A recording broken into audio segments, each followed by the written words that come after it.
This is a Willets Point Shea Stadium bound 7 express train.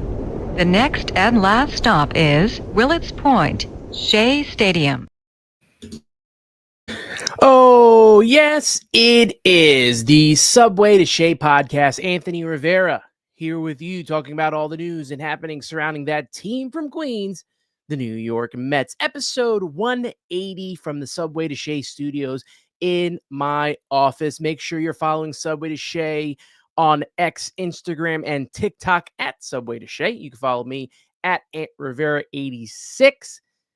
And subscribe on Apple Podcasts and Spotify if you prefer to listen to the podcast. But if you're here with me live on this live stream, that means that you're going to be in the chat. That means you're going to be active. We got 43 people in here just off the bat to start. Shout out to Duran Rivera, G Money Stacks, Patty and NYC, Stanley Babbage. Shout out to all you guys in the chat.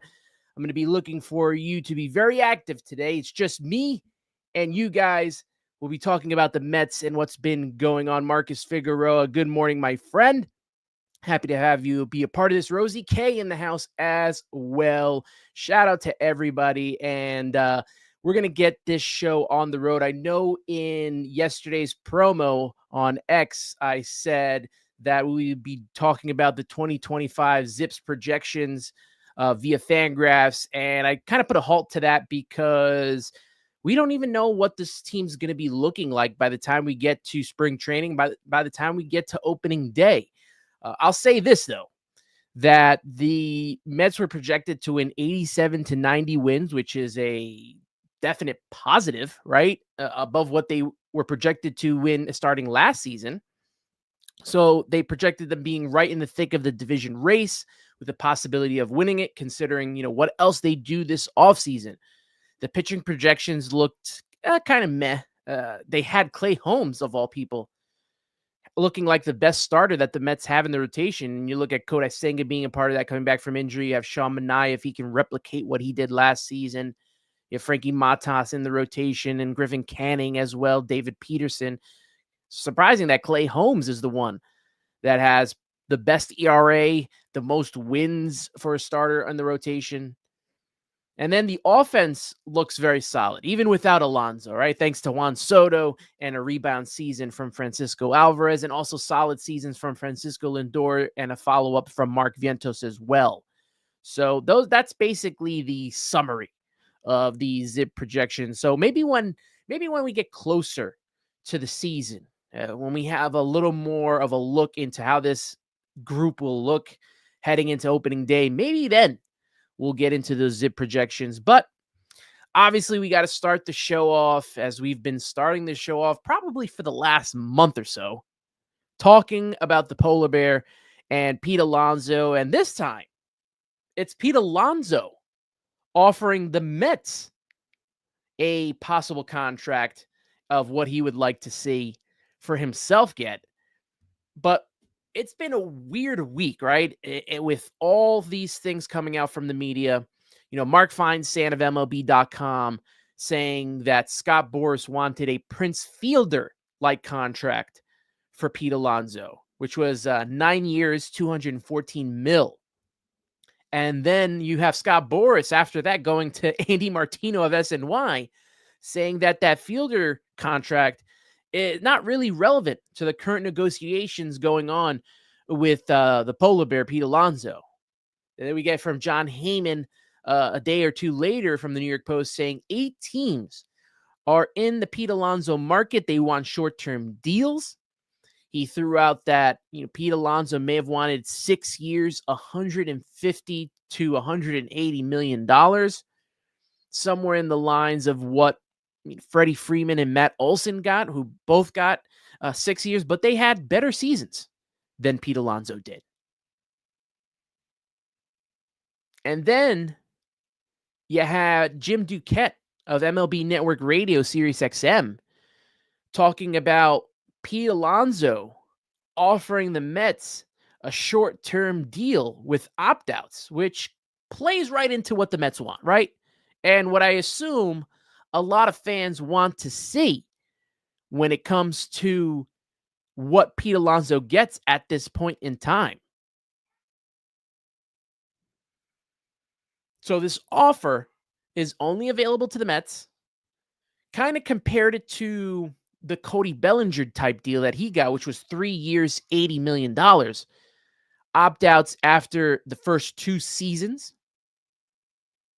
which works perfectly for the Mets, right? Because if he opts out after the first season, then you're looking at maybe if he has a good season, maybe they resign Pete Alonso to a more structured deal, or maybe, just maybe, they go after Vladimir Guerrero Jr., who's going to cost a buttload of money. We're talking about close to 300, 400 mil that he would be costing any team. And the Mets would probably be the best team to kind of afford him. Now, Will Salmon of The Athletic, who's been on this show numerous times, good friend to the show, followed up on that report from Jim Duquette, predicting what a Pete Alonso contract could look like. And, he predicted that the Mets could give him a 3-year deal with a $31.1 million AAV. Now, I want to know your thoughts on this. Is this a type of deal that you would do for Pete Alonso? What Will Salmon predicted, it would be $31.1 million average annual value. It sets the record for first baseman, beating out Miguel Cabrera, who got 31 mil AAV in his 8-year, $248 million extension with the Detroit Tigers. That started in 2016, going all the way up to 2023, which was his ages of 33 to 40 seasons. That number's coming down from Will Salmon himself. Will Salmon is one of the best out there, so make sure you're following him.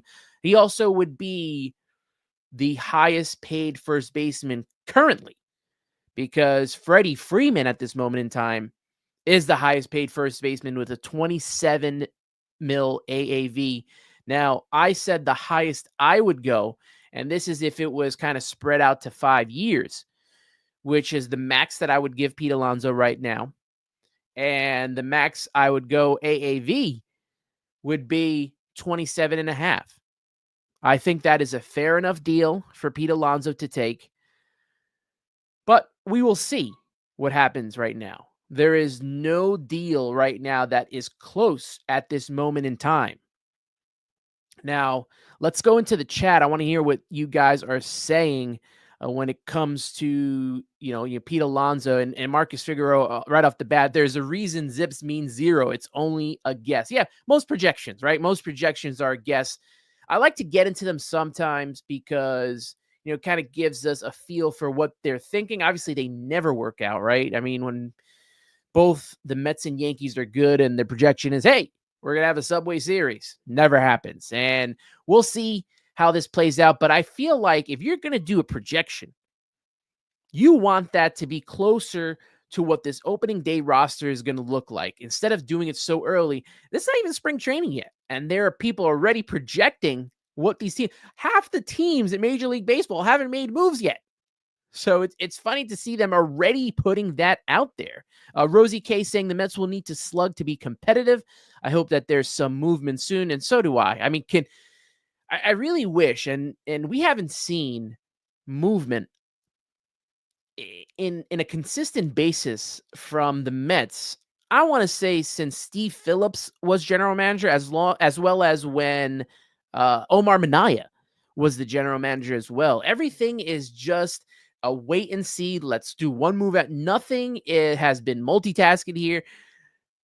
Can we get some bullpen help? Which we'll get into in a little bit as well, because there's been some news coming down on the bullpen. But let's see some moves get going.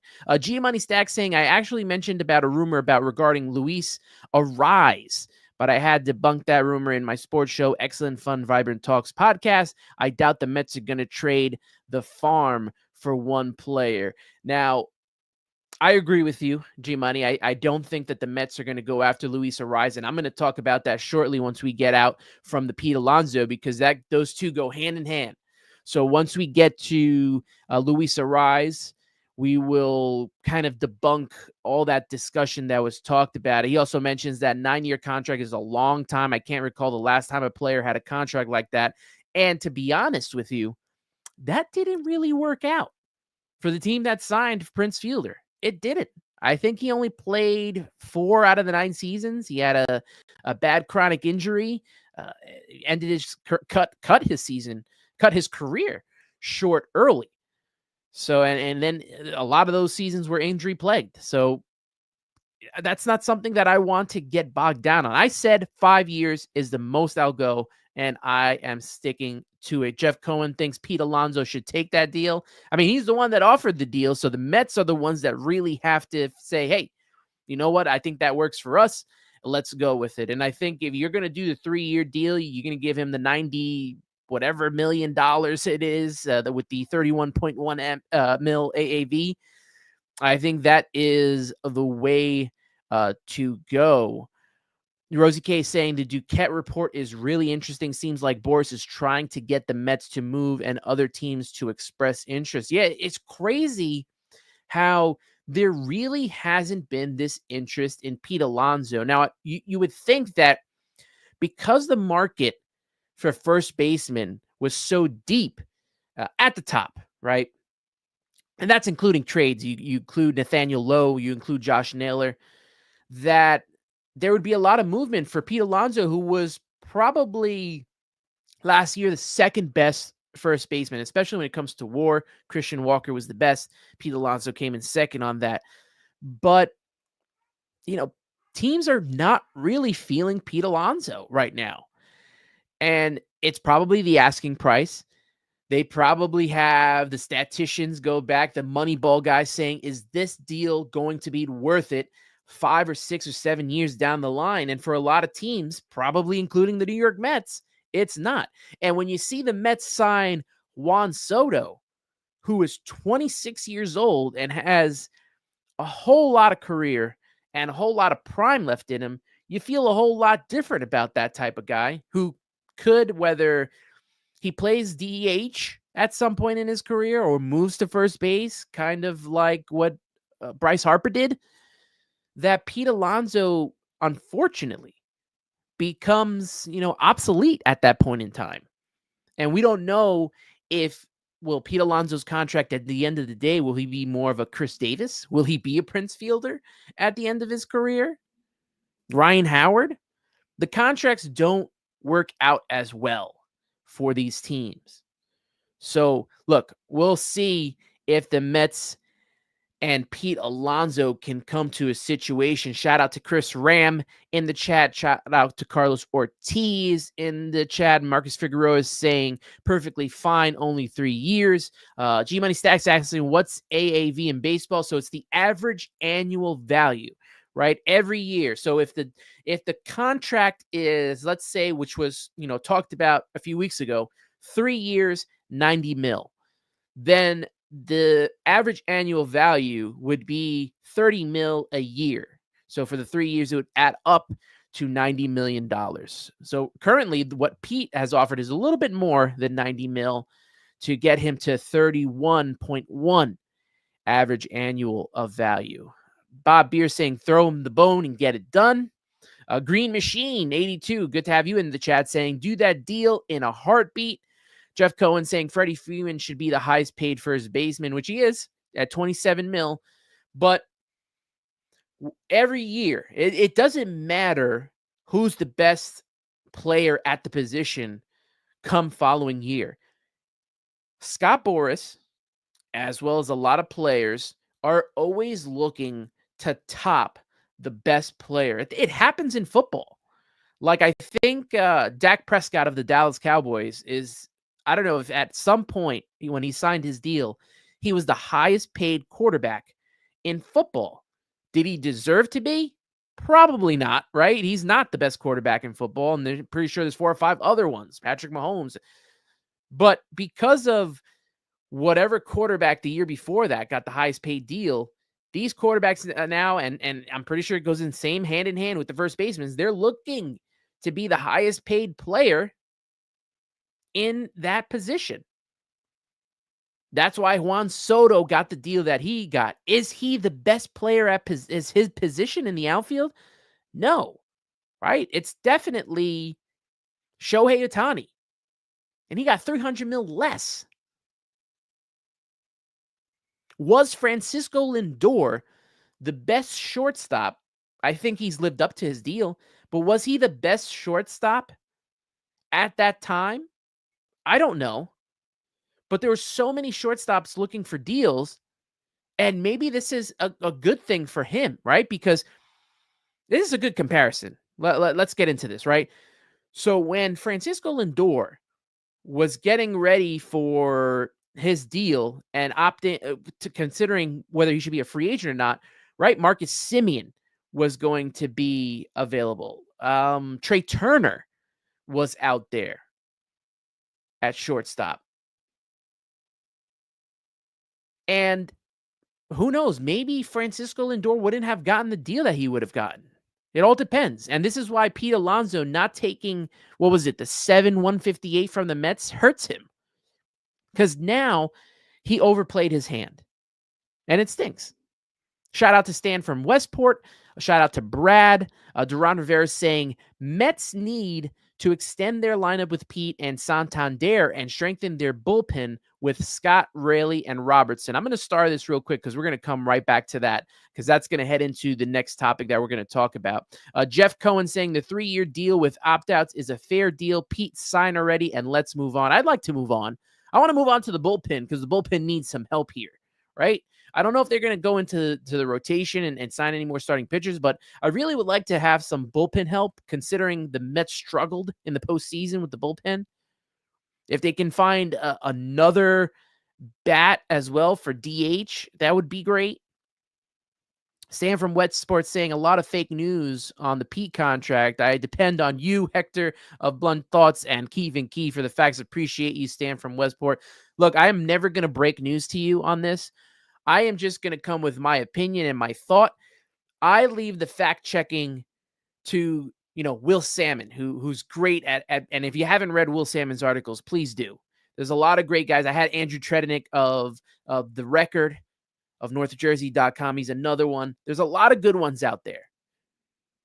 But there are some that just put out the rumors that I think on social media feed off of comments that we all make and try to make that a rumor or a fact to get people to engage, to do that engagement farming. And that happens a lot. But you won't get that here. You won't get that with Subway to Shea. You won't get that with Hector of Blunt Thoughts, Keith and Key, Till Mets do his part. There's a whole lot of great podcasts out there, Mets Stuff, all of them, that cover this team and are not going to bring these rumors as fact. We'll state our opinion on the rumor and try to debunk and see if it's true or not. But at the end of the day, there's only so much. With nothing going on, there's only so much you can talk about. Carlos Ortiz saying, do you think the Mets really want Pete? If they did, don't you think Cohen would have stepped in by now? That's quite the possibility. It's not only do the Mets want Pete, maybe they do want Pete. I think they do want Pete back. There's a lot of other offensive players that are going to cause qualifying offers. So I think the Mets want Pete Alonso back, but the Mets want Pete Alonso back at their price, not at Pete's price. I think the Mets are done with these free agent signings where they overpay for players that just, you look, and I'm not comparing him to these players, but you look at some of the bad signings the Mets have made in the past, right? The catcher that they acquired from the White Sox and then sent him to Baltimore. I've already forgotten him because he had an awful season, but they got him in 2022 because they couldn't get JT Realmuto. James McCann. You look at Jason Bay. I mean, there's so many bad signings that the Mets have made in the past that they're trying to avoid that. And Steve Cohen has not made all this money in his lifetime from making terrible decisions. So he's going to get Pete Alonso. If he wants Pete Alonso, he's going to get him at his price. Shout out to David Smith, also in the chat. Appreciate you for being here. Brad saying he thinks that the Mets will get either Santander or Luis Robert. Now, Santander has really, I want to say, come more of a focal point because of the next topic that we're going to get into. And this also came down from Will Salmon of The Athletic. And he reported that Jack Flaherty and Anthony Santander are open to short-term deals at high average annual value. Now, are these two guys, you can let me know in the chat. I know some people are interested in Santander, but if a guy like Jack Flaherty can be had, and maybe for a short-term deal, maybe with a 1-year opt-out, is that something that would interest you? Either or maybe both? Flaherty was 13-7 with a 3.18 ERA, had 194 strikeouts in 162 innings pitched. Didn't have a great postseason. If he has an opt-out with a qualifying offer, could it be attached to him? It possibly could. So Santander, on the other hand, 235 batting average, 44 home runs, 102 RBIs, 814 OPS. I know he is a guy that I talked about the Mets probably needing to pivot to if they don't sign Pete Alonso. So you guys let me know. Are you interested at all in a Jack Flaherty signing or Anthony Santander, or possibly both? I know Santander would be great as a DH. Not the greatest in the outfield, but he plays outfield. He's played first base. I've talked about Jurickson Profar as well as more of a, a shorter stopgap, not as much, power. But he is a guy that I think he hit 24 home runs, and 22 of those would have been out at Citi Field last season. So these are guys that I want to get your thoughts on if you are interested in signing either Flaherty or a Santander. I think Santander more realistic. Flaherty doesn't really fit the profile of what David Stearns is looking for right now when it comes to starting pitchers, although a short-term deal with an opt-out after year one is kind of enticing to me. And to have a little bit more in that rotation would be great. Rosie K saying, I can't see Stearns being in on Flaherty, which is very understandable. Hervey Boosin saying he would go for Santander. Marcus Figueroa is saying Santander plus Pete, a lineup of Lindor, Soto, Vientos, Santander, Pete, Nimmo, Alvy, McNeil, Siri, Taylor is a really scary lineup. I agree. And I think that if you do something like that, if you can boost this lineup, especially given, let's be honest, and maybe it does work out like it did last year, but the rotation has a lot left to be desired. Even when the Mets brought in last season Luis Severino, who was coming off an injury, coming off of his worst season of his career, Sean Manaea coming out of the bullpen, changing his delivery. You had Adrian Hauser, who didn't work out at all. Even then, I still think that last year's rotation, on paper, looks better than this year's rotation. Now, I don't know what they're going to do with Griffin Canning. Can Paul Blackburn bounce back from a bad back injury? David Peterson, can he follow up and give us consistency? Same thing with Sean Manaea. Can he be consistent? Kodai Senga, can he stay healthy? So many ifs in the rotation. You know what the one if you can take away is that lineup. If you do what Marcus is saying right here and sign Pete and sign Santander, even if you just sign Pete, I think it boosts the lineup, which was pretty good.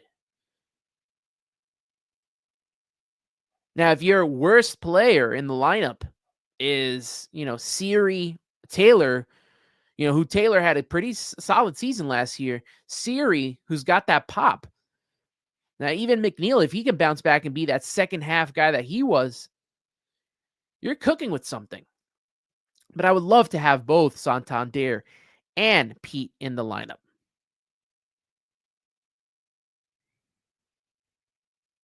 Jonathan's saying former AL Central pitcher Jack Flaherty would be easy pickings in the NL East. Now, are you saying that like he would just get beat up in the NL East if he was there? It's possible, but you're looking at a guy who's going to have all the motivation in the world, especially if he has an opt-out, to pitch to the best of his ability and earn another, long-term type contract. It was tough for him this offseason with the starting pitching that was out there. Corbin Burns, Blake Snell. I mean, the list goes on and on of solid starting pitching that there was to be had out there. Stan from Westport coming in with the facts here. Anthony, you're right about historically bad contracts. The Mets are still dealing with Bonilla, eating money for Scherzer and Verlander, etc. Pete is worth 25 to 27 mil AAV tops. Gavo Milano, who's in the chat, saying Mets going to be careful. Braves might trade for Luis Robert. I mean, the Mets should be careful with the Braves, even if they don't get Robert, right? How many injuries did the Braves suffer last season? I already have about 5 teams that the Mets should be watching out for next year.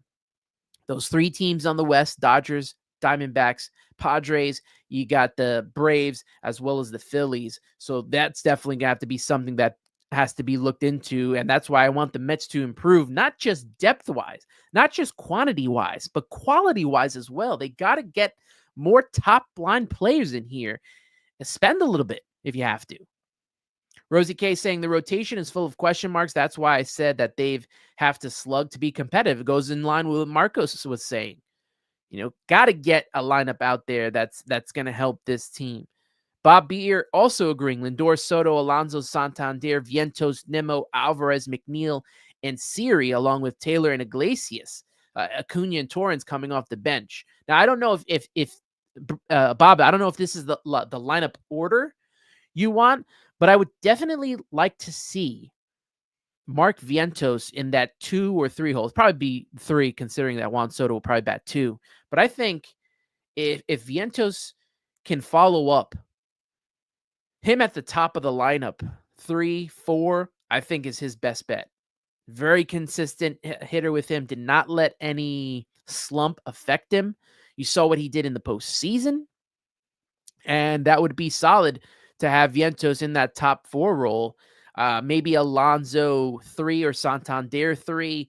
Maybe they could split Alonso, Santander, Vientos. You maybe switch Alonso and Vientos in the lineup there. And you got that lefty-righty split. Stan from Westport saying Pete hurt himself in 2024 because although he had a good year by MLB standards with 34 home runs and 88 RBIs, his numbers were down for him versus career numbers over 162 games.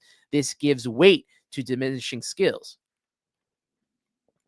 And that's true, right? And then you look at Stan, the runners in scoring position, in which he struggled mightily with bases loaded stats, that he had such a hard time with trying to get runners in. And that really hurt him because obviously he has numbers. If you're not a Mets fan and you look from the outside, I've talked about this multiple times, that you look at Pete's numbers and they look great. 34 homers, 88 RBIs. Wow. You take that from anybody. But he struggled so much with trying to hit that outside pitch, which has struggled all season. Hasn't improved on that. He's an okay first baseman. I think he is enough at first base to hold the Mets over. But, you're paying him.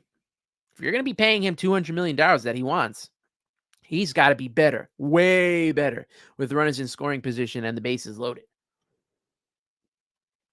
Carlos Ortiz saying he'd take Santander with Pete. Marcos Figueroa talking about trading Marte for Monty, which I am assuming is Jordan Montgomery in Arizona. Put Holmes in the bullpen where he belongs.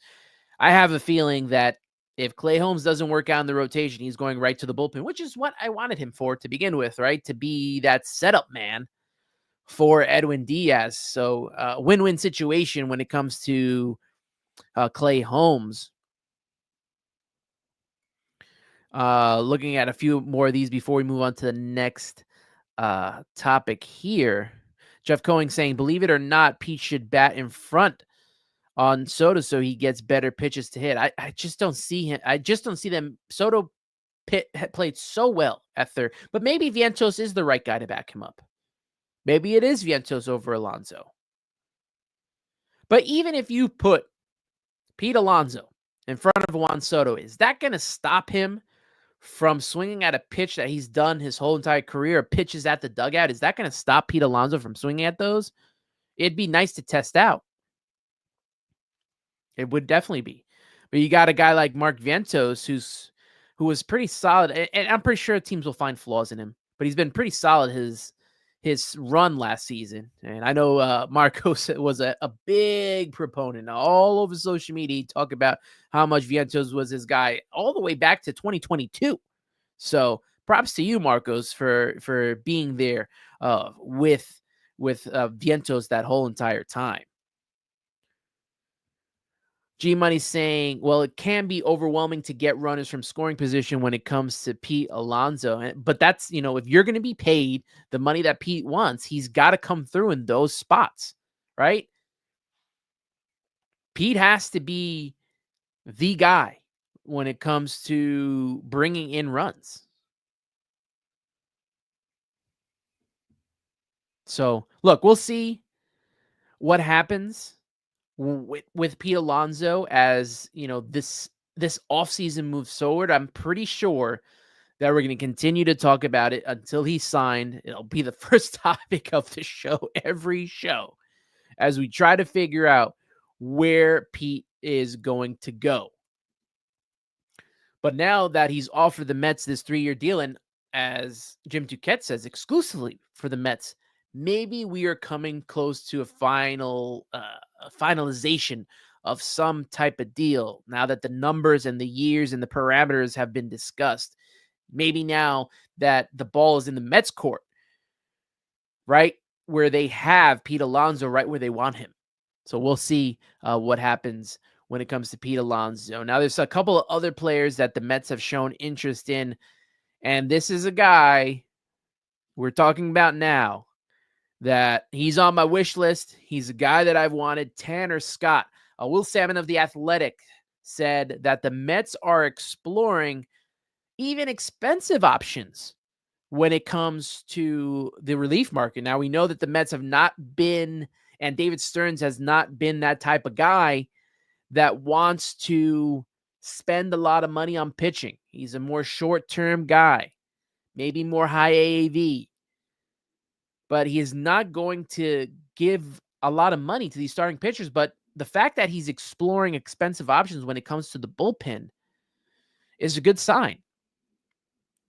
Now, he's checking out all options right now, including the trade market, which is, something that's going to go around. This is that time of year, right? January, February, where the relievers are going to start coming off the board. Now, the Mets have met with Scott, whether it was by phone or video, as Will Salmon reported. Last season, 9-6, 1.75 ERA, 22 saves, 84 strikeouts in 72 innings pitched. Past 2 seasons, let's look at these important stats. He held both lefties and righties, respectively, to a 167 batting average and a 194 batting average. Now, I don't like to spend a lot of money on relievers, but Tanner Scott, to me, is a totally different situation. He fills multiple needs for the Mets right now. First off, he's a left-handed pitcher that the Mets have desperately needed, since, what is it, like 2021 now, that the Mets have not had a solid lefty reliever. Aaron Loop was the best thing that we had, and ever since then, we haven't had a good one. Well, we got Danny Young right now, who, if you saw his face, he looked worried when he was coming in, and they didn't really use him in the postseason at all. I think they brought him in to a game that the Mets had already been blown out in. So to add a guy like Tanner Scott, not only that, the guy's going to set up for Edwin Diaz. He can also close in a pinch. I know a lot of people saying, well, maybe he wants to just close. Let's not act like the Mets are not going to give him that opportunity to close. Remember when the Mets, it wasn't the best, but the Mets did do the Armando Benitez, John Franco, and for a full season in 1999, that worked out pretty well for the Mets. You're talking about Edwin Diaz and Tanner Scott together. Who wouldn't do that? I think I saw a deal was like 4 for $80 million would possibly be something to look into. Would you guys be interested in a 4-year, $80 million deal for Tanner Scott? It's definitely intriguing to me. Rosie K's is surprised about Stearns and Scott. Marcus Figueroa is saying Diaz and Scott on the back end of the bullpen should definitely happen. Gives me a Roscoe McDowell vibes. Brings me back to my teen years. Jeff Cohen saying Tanner Scott would be a bullpen upgrade this team has needed for a long time. Stan from Westport, Scott is awesome. 1 home run allowed in 2024 and only 2 in 2023. Duran Rivera, going back to Pete Alonso, also had a highest percent of taking first pitch fastballs. Stanley Babbage saying to bring Stanek back. Same with the Green Machine, saying he wants reunions with Stanek and Robertson to solidify that bullpen. The latter two can definitely be had on 1-year deals, you'd think. Jonathan saying, how dare you forget Brooks Raley is a lefty as well. And yes, Brooks was a good lefty out of the bullpen. Unfortunately, he's going to be coming back from Tommy John surgery and won't be available. But I would consider stashing him away and signing him. Imagine a Brooks Raley as well as Tanner Scott coming out of the bullpen. My guy, Top Bunk Sports, make sure you are following him as well as the 7 Express podcast that just came out. Make sure you're following him on his page, Top Bunk Sports. Good morning to you, my friend. David Stearns possibly going after Tanner Scott shows after last year how important you need a dangerous lefty in the bullpen. So true. So very, very true. Keith Diaz, my guy from the Shea and Sons podcast, listening to Ant while in the shower is the way to go. I appreciate that. Get yourself clean, listen to Subway to Shea, and that'll be the start of a great day for you. Marcus Figueroa saying, fun fact, Diaz can opt out after next season. Scott can take over if he does. Bang, right there. That's an important part of this whole discussion because Edwin Diaz can. I don't think he will, but he can opt out if he wants, especially if he has a season like he did in 2022. And then you have Tanner Scott. Maybe that's why David Stearns is a little bit more looking into this. And that's why I like having David Stearns, who, looks a little bit more into the future of what's going on with this team here. Now, Tanner Scott is not the only guy. Like, Tanner Scott's not going to solve every need, right, in that bullpen. But after what I saw in the postseason, where pretty much no one in the bullpen out of Diaz and Stanek were the only reliable ones, the fact that Edwin Diaz had to come in Game 2 of the NLDS in the 6th inning to get 1 out because no one else was reliable, to me, is a problem. And if you're going to do something like that, you need a guy like Tanner Scott, who will be a solid setup man and probably an even better closer. Heck, it would help out Edwin Diaz too, who probably still is going to be worrying about his knee and has to, monitor that on a day-to-day basis. You won't have to have Edwin Diaz pitch consecutive days in which he has struggled in the past. I think that bringing in Tanner Scott is the right move to me. Now, I mentioned the Mets need more relievers. Let me ask you this question, because I also want this guy back. Would you be okay with Tanner Scott and Ryan Stanek being the bullpen additions? To me, that's something I think that would solidify this bullpen to have both Stanek, who I feel like can be had on a cheaper deal, had a great postseason, did not have a great time coming to the Mets, but once he settled in, once we got into the postseason, honestly, he was better than Edwin Diaz. shut down, locked down Ryan Stanek was better than Edwin Diaz in the bullpen in the postseason. Is there anyone else you would like to see the Mets add to the bullpen? There's other alternative additions as well. And I think Green Machine mentioned it, right? David Robertson is one of them. I know he gave up the grand slam to Francisco Lindor, but Carlos Estevez has been a good reliever. He's another option. Kirby Yates is out there. Tommy Canley from the New York Yankees, he's out there. Cal Finnegan from the Nationals. Kenley Jansen as well, but I think Kenley Jansen is more in line with wanting to close to, he'll be reaching some milestone if he closes. And I know Jonathan brought up Brooks Raley. He's been drawing interest from the Cubs. He's been drawing interest from the Yankees so far. Coming off of that Tommy John surgery, I would like to re-sign him and stash him away. I think it's probably one of the better moves to do.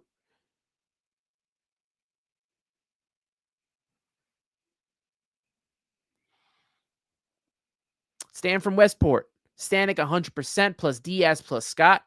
That's my three-headed monster in the bullpen right now.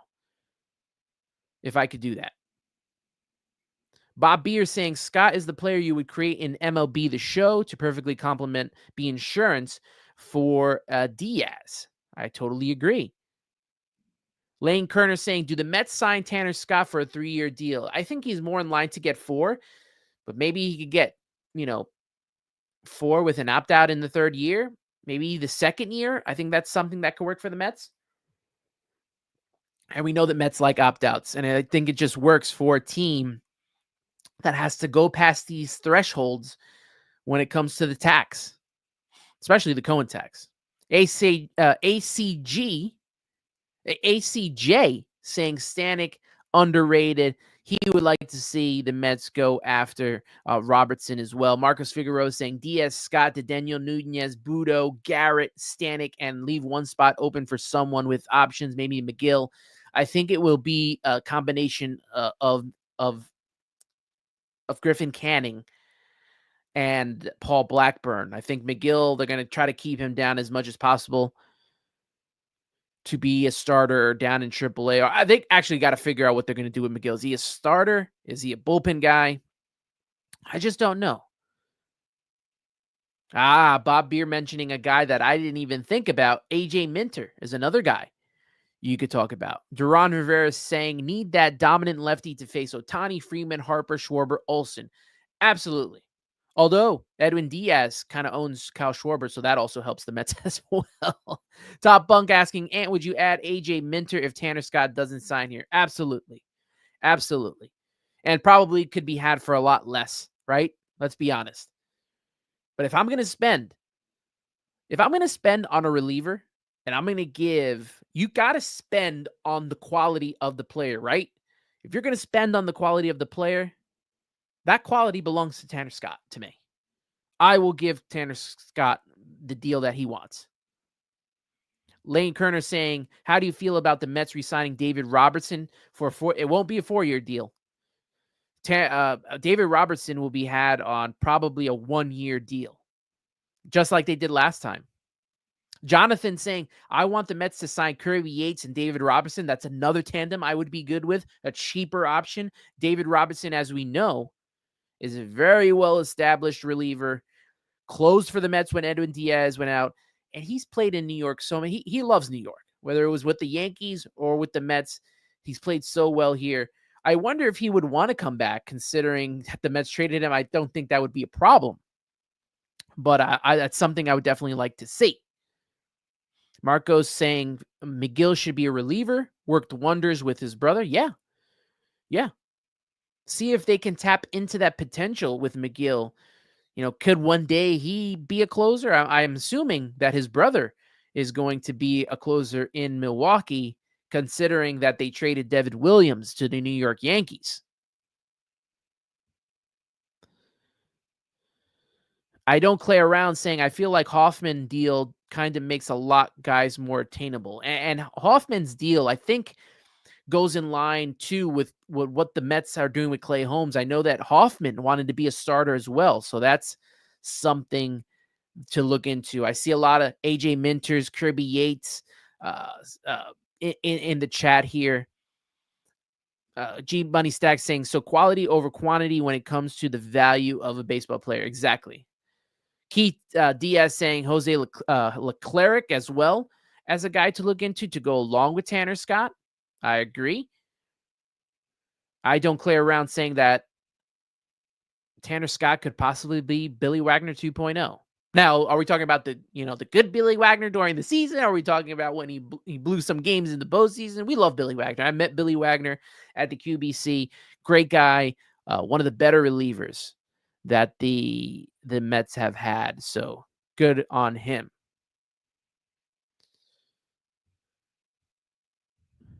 We will see, right? We'll see how the Mets round out this bullpen. But if they could get Tanner Scott, I'm telling you right now, that would be huge for this Mets bullpen. And it would help out guys like Jose Budo and Daniel Nunez. You also look at, Sean Reed Foley could be coming back, but he's the guy's always hurt and injured. Tim Britton of The Athletic said 4 years, $64 million is the projection on Tanner Scott, 16 mil AAV for him. Now, would you sign that? Because I would. He fits all the needs that the Mets have. One player fitting the need of the left-handed pitcher coming out of the bullpen, setup man, as well as a spot closer. What more can you ask for? Honestly. Now, there's also been talks about the Mets having interest in Luis Arraez. Now, I know people in the comments mentioned that earlier. Goes along with the Pete Alonso discussion. Andy Martino of SNY quoted saying, the Mets seem slightly more open to adding him than the Yankees do. I don't know how much of this I believe. He also went on to say, if Pete Alonso signs with another team, Arraez could come into play as a stopgap first baseman who has an ability to play other infield positions, though, and this is, in parentheses, at a below average rate or below average level. Now, this is why I can't believe that the Mets are going after Luis Arraez. It makes no sense when David Stearns preaches run prevention. That is all he's preached since coming here. Excuse me. Now, I don't want both of them in the lineup. I don't want both Jeff McNeil and Luis Arraez, who are the same type of player, although Arraez doing it to a better rate. Last year, he had a .314 batting average, 4 home runs, 46 RBIs, and a .739 OPS. I don't want both him and Jeff McNeil in this lineup. It's one or the other. And obviously, I know a lot of fans would probably take Arraez over Jeff McNeil, considering that he's younger. And he, seems to be a little more consistent, whereas McNeil has kind of been on the downward trend. The Mets need power in this lineup. We talked about it. Pete Alonso, Anthony Santander. Heck, I would even take Jurickson Profar in this lineup. I've talked about it many times in the past. And as Marcus Figueroa is saying, Arraez doesn't play defense, only hits singles, and has a sprint speed of Pete. Not ideal. It's not. It's basically 2 Jeff McNeils in the lineup. No, thank you. Great point. Great point also by Keith. Luis Arraez has a career leadoff batting average of .334. Adding him hurts the defense and Lindor's leadoff prowess. It just doesn't feel like a fit even more with McNeil here. Great hitter, though. I agree. He's a great hitter, but it's not what the Mets need. That's not the pivot or the corresponding move you make when you lose a guy like Pete Alonso. To me, that's Anthony Santander. Or if you could get someone via trade, maybe. But it's not Luis Arraez. It's not Luis Arraez, and I'm not moving. From this point forward, Francisco Lindor is the leadoff guy. He is not going anywhere. Maybe if he gets into a slump, maybe move him down the order, but to me, he is the Mets leadoff man, more so than Brandon Nimmo is.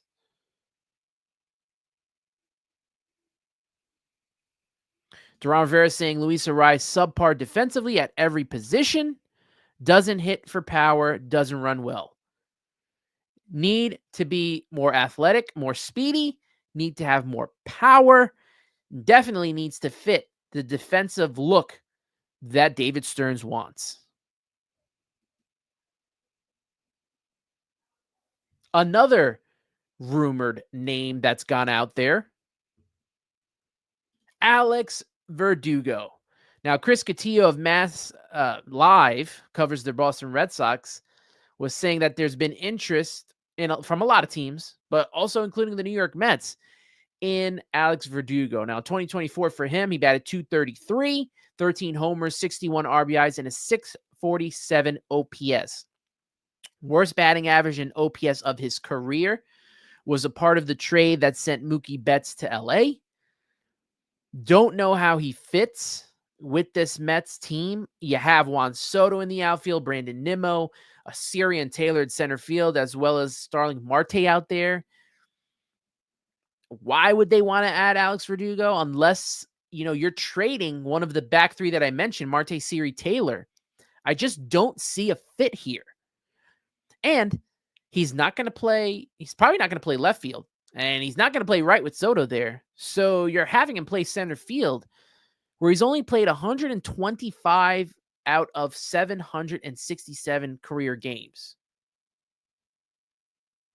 The only thing I could think of when it comes to interest in Alex Verdugo is that maybe if they don't sign Pete, if they don't have a pivot to Anthony Santander, that it could possibly mean that maybe Brandon Nimmo is just not ready yet to play the outfield and will be the DH for the Mets this season. And then you put Verdugo in left field.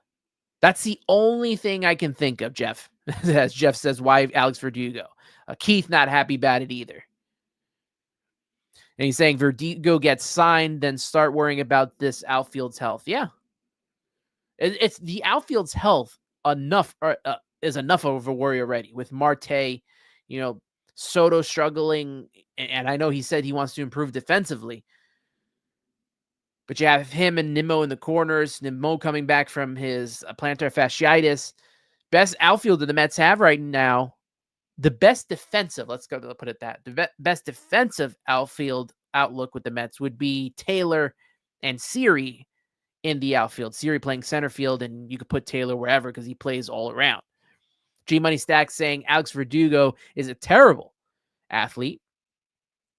And also saying, wait a minute, Tyrone Taylor can play left field when Brandon Nimmo needs a day off. That could work. Yeah, and he will. Tyrone Taylor's going to play throughout the whole outfield. Now, I don't know what his health, he had a health scare too as well. He had to have surgery in the offseason. He was playing injured. So what is going to be the deal with the outfield? I think it's just, again, with Arraez, with Alex Verdugo, I think it's just throwing darts at the wall. Right? Because let's be honest. With Steve Cohen having all the money in the world to spend, after spending on Juan Soto as well, the Mets, every offseason, are basically in on every single player and can sign whoever they want. That's it.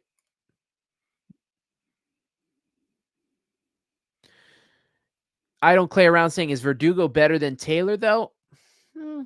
I haven't seen much of Verdugo play. He definitely did not, live up to the hype after being traded to Boston for Mookie Betts, because Mookie Betts is probably top 3 player in all of baseball. I think we would all agree on. but he was a very serviceable outfielder, very serviceable player. He just had a down year with the Yankees. And I don't know if I would spend he's going to cost you more than Harrison Bader. He's better than Harrison Bader. I think that's the comparison, right? He's better than Harrison Bader, so he's going to cost more than Harrison Bader. And the Mets already made a trade to get Jose Siri here, who has more power, can get more RBIs, just has a lower batting average. I think it's just a rumor for people to throw out there. Luis Arraez, Alex Verdugo, they both just don't fit the Mets' needs. Anthony Ayala saying Verdugo with his beard and chains is a good outfielder. Maybe going back to the beard after leaving the Yankees, maybe that helps him out. Jimmy B saying no to Arraez. Signed Pete. Mark my words, Pete's best year is 2025. Not 50-plus home runs, but with Lindor and Soto in front, Pete will have best batting average and RBI total in 2025. Let's freaking go, Mets.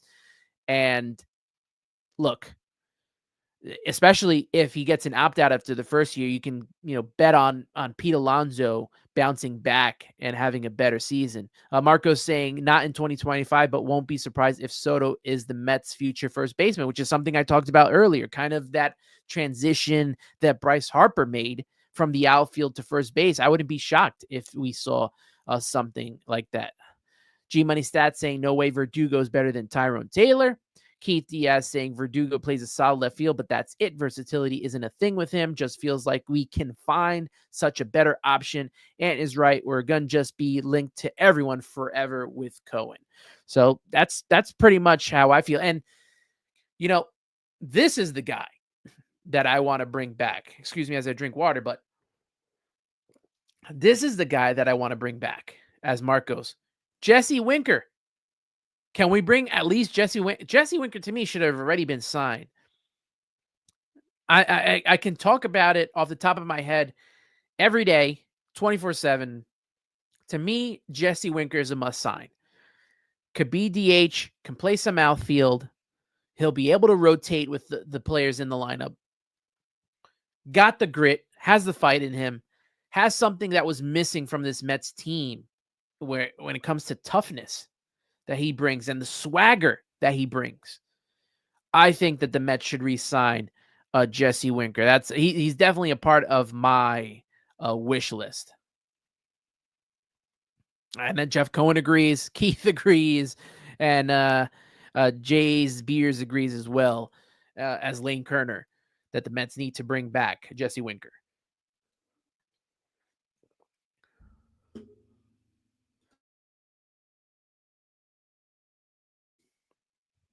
So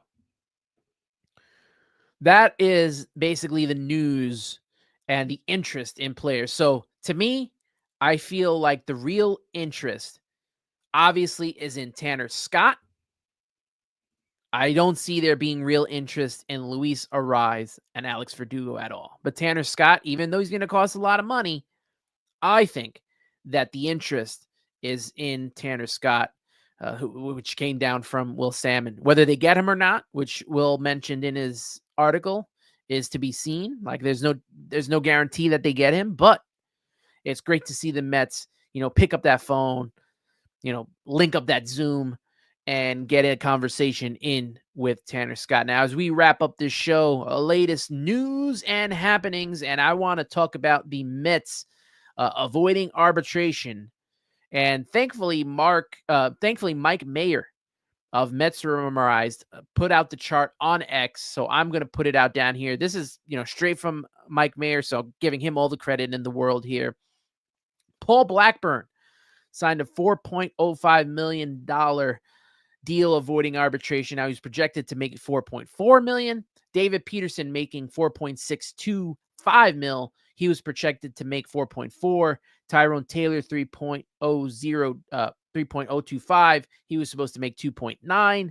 Jose Siri 2.4. He was projected to make 2.3. Tyler McGill 1.975 mil. He was projected to make 2.1 mil, so they get a deal on that. Luis Torrens 1.5 mil. He was supposed to make 1.2 mil. And you look at these deals here, specifically David Peterson, Tyrone Taylor, Luis Torrens getting that raise, all huge, important pieces to the Mets last season. David Peterson having one heck of his year, best year of his career, probably the best starter that the Mets had in the rotation when he came back from his hip surgery. Tyrone Taylor did it all in the outfield and gave us a little pop as well, and some big clutch hits. Luis Torrens, we finally got a backup catcher when they traded him from getting him from the Yankees. Huge, huge, huge part helping Francisco Alvarez out there. So the Mets get those deals done, all their arbitration done, and that is great to see. Shout out to the 351 people that are a part of this show with me today. Make sure you like this video. Make sure you're subscribing to Subway to Shea on YouTube. Helps with the algorithm. Get it out there. Share it with your friends. Share it with your family. Share it with any Mets fan that there is out there. Let them know that Subway to Shea is the place to be on Sunday mornings in the offseason, because we're probably going back to Sunday nights when the season returns. But right now, it's a little Mets in the morning for you when it comes to Subway to Shea. Carlos Beltran has become the GM of Team Puerto Rico in the WBC. I don't know how people feel about the WBC, but I love the tournament. I think it's a lot of fun. I know a lot of people get upset when it comes to Major League Baseball players being a part of it, which I can totally understand, especially us suffering the Edwin Diaz injury. But Carlos Beltran, as Keith puts it, he's the heart right there, right? And to me, the heart and soul of Team Puerto Rico, being a part of that team during the first couple runs of the WBC. I'm excited to see it, and I'm going to cover a little more of the WBC when it comes around. I think it's going to be next year, and I know that Keith will be a part. We talked about it already, that we will be, doing some shows, maybe some previews, maybe we'll, do some game recaps and stuff like that, but we'll definitely be covering the WBC when that comes around. And finally, it's official this time. I know we talked about it a couple of weeks ago, but it is officially official from the Mets. David Wright, number retirement.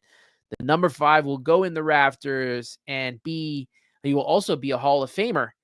And this will take place July 19th at Citi Field before the Mets play the Cincinnati Reds. Pregame ceremony before the 4:10 game. David Wright, franchise leader in hits, RBIs, runs, doubles, extra base hits, walks, second in home runs, third in batting average, third in stolen bases.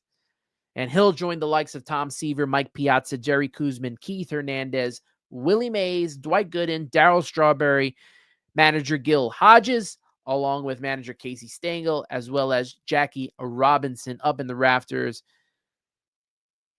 Keith Hernandez was the first to message David Wright once the news came out, and I know David was very excited to talk with him about that. And there was a touching story that David said during his Zoom call about Tom Seaver. Now, Tom Seaver and David Wright are the only players to get put in the Mets Hall of Fame and have their numbers retired on the same day, and probably the most deserving honor for both of them. But David talked about Tom Seaver very glowingly. He loved Tom Seaver, and the only regret that he had was not being able to go out to his vineyard and take him up on that offer to hang out and drink wine and be a part of that whole situation out there in California. As you know, we lost Tom Seaver in 2020.